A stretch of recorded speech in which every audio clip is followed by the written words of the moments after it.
सर्व घटकांना वाचा फोडणारे एकमेव मराठी न्यूज नेटवर्क वृत्तवाहिनीच्या कार्यालयाचे काल मोठ्या जल्लोषात व उत्साही वातावरणात उद्घाटन समारंभ पार पडला। माजी केंद्रीय मंत्री कपिल पाटील, मराठी न्यूज नेटवर्कच्या संपादिका मनीषा थोरात, किशोर थोरात व थोरात कुटुंबीय आदी मान्यवरांच्या उपस्थितीत हा सोहळा पार पडला। मराठी न्यूज नेटवर्क हे नक्की उत्तम काम करत सामान्य नागरिकांच्या समस्या सोडवतील आणि ठाण्यातच नव्हे तर मुंबईत व विदर्भात देखील आपले चांगले काम करून दाखवेल असा विश्वास व्यक्त करत कपिल पाटील यांनी वृत्तवाहिनीला पुढील वाटचालीसाठी शुभेच्छा दिल्या। नमस्कार, मी मनीषा किशोर थोरात, संपादिका मराठी न्यूज नेटवर्क। आपलं सर्वांचं इथे स्वागत आहे।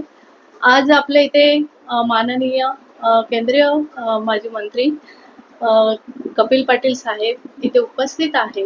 त्यांनी आपल्या मराठी न्यूज वाहिनीचं उद्घाटन सोहळा संपन्न केला आहे। त्यांचं मी सर्वप्रथम स्वागत करते साहेब। आज या निमित्ताने आपल्याला जे त्यांचं अनमोल मार्गदर्शन लाभणार आहे आपल्या वाहिनीसाठी, तर मी त्यांना प्रश्न विचारू इच्छिते की आपण आमच्याकडून काय अपेक्षा करता वाहिनीकडून आणि आपलं पण मार्गदर्शन आम्हाला थोडंफार मिळावं साहेब।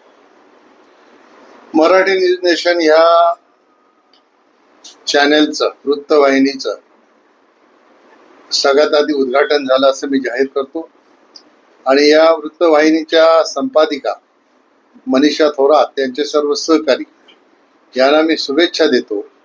सर्वसामान्य गोरगरीब जनतेचा आवाज बनून या चॅनलच्या माध्यमातून अन्यायाला वाचा फोडण्याचं काम निश्चितपणाने त्यांच्या माध्यमातून होईल अशा प्रकारच्या शुभेच्छा त्यांना देतो। आणि मराठी न्यूज नेटवर्क ही वाहिनी आज कालेर गावामध्ये ग्रामीण भागामध्ये सुरू झाली। ग्रामीण भागाचा आवाज म्हणून ती काम करणार आहे, परंतु येणाऱ्या काळामध्ये निश्चितपणाने भिवंडी तालुक्याचा आवाज म्हणून ती काम करेल अशा प्रकारचा ही विश्वास मी आजच्या ह्या उद्घाटनाच्या निमित्ताने व्यक्त करतो।